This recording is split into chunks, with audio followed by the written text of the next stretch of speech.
Hello, I'm Vache and welcome to X-Tech How To. Today we're going to be talking about multimeters.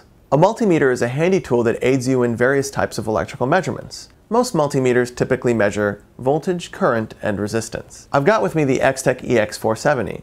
To get started, just turn the meter on and plug your test leads into your input jacks.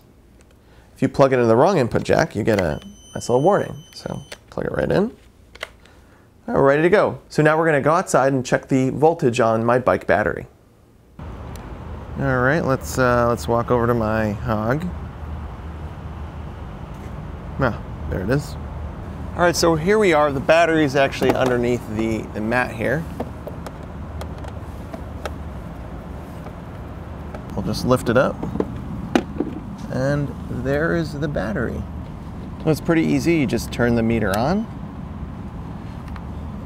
take the test leads, touch them to the battery contacts, and looks like a reading of around 12.5. It's a 12-volt battery, so that looks like I'm good. I'm all set, ready to go.